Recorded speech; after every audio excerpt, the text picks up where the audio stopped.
In this video I'm going to go through hyperparathyroidism. By definition, hyperparathyroidism is a high level of parathyroid hormone. And there's three types: primary, secondary and tertiary, and it's these three types that causes a lot of confusion amongst medical students and doctors, and it's the reason that I wanted to make this video, just to clarify what the different causes are. Firstly, I'm going to go through some simplified physiology. Bear in mind that in reality the processes are a bit more complicated, but for the purpose of medical school, everyday practice and understanding hyperparathyroidism, this is all you really need to know. There are 4 parathyroid glands situated in 4 corners of the thyroid gland.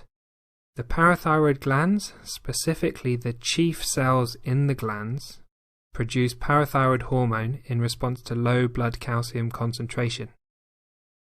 Parathyroid hormone acts to raise blood calcium level by increasing the absorption of calcium from the intestines, increasing the reabsorption of calcium in the kidneys, basically reducing how much is secreted in the urine, and increasing the osteoclast activity in the bones.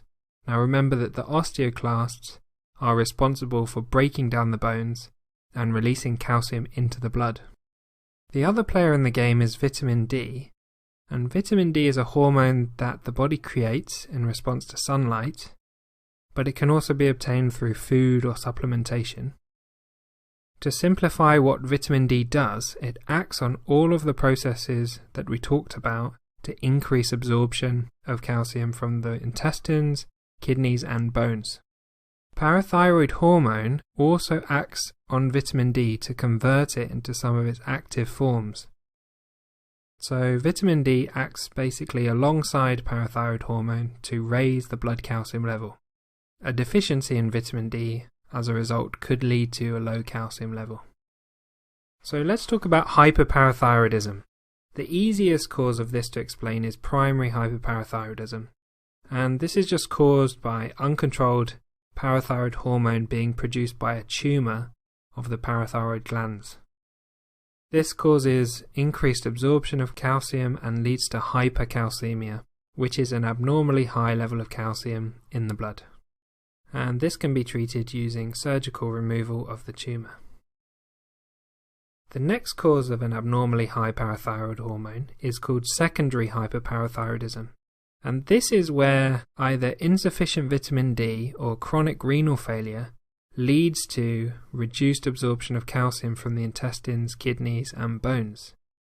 This vitamin D or chronic renal failure leads to hypocalcemia, or a low level of calcium in the blood, and the parathyroid glands react to this low level of calcium by excreting more parathyroid hormone to try and compensate. Over time, the total number of cells in the parathyroid gland increases as they respond to the increased need to produce parathyroid hormone. This is called hyperplasia, and it leads to the glands becoming more bulky and secreting more parathyroid hormone as a baseline level. The serum calcium level will normally be low or normal, but the parathyroid hormone will be high in secondary hyperparathyroidism. And this condition can be treated by correcting the underlying cause, like the vitamin D deficiency or doing a renal transplant in patients with renal failure. The final cause of high parathyroid hormone is called tertiary hyperparathyroidism, and this happens when secondary hyperparathyroidism continues for a long period of time, and it leads to a big hyperplasia of the glands, and the baseline amount of parathyroid hormone that's being excreted by those glands increases dramatically.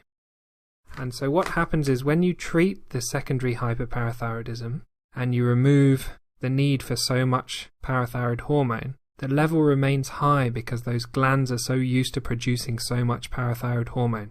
What happens is this leads to a high absorption of calcium in the intestines, kidneys and bones, and it causes hypercalcemia, or a high level of calcium in the blood. And we can treat this by surgically removing those big bulky glands and leaving just enough tissue that you get a normal level of parathyroid hormone. So to summarise the types, causes, the effects on parathyroid and calcium and the treatment, Primary hyperparathyroidism is caused by a tumour of the parathyroid glands. It causes a high parathyroid hormone that leads to a high serum calcium, and the treatment is surgery. Secondary hyperparathyroidism is caused by a deficiency in vitamin D or chronic kidney disease.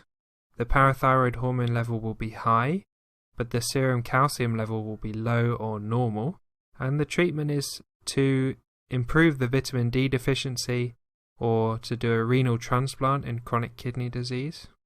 And tertiary hyperparathyroidism is a result of hyperplasia of the parathyroid glands after secondary hyperparathyroidism, and it leads to a high parathyroid gland, and as long as the cause of the secondary hyperparathyroidism is treated, it leads to a high serum calcium level. And the treatment of this would be surgery to remove the extra hyperplased parathyroid tissue.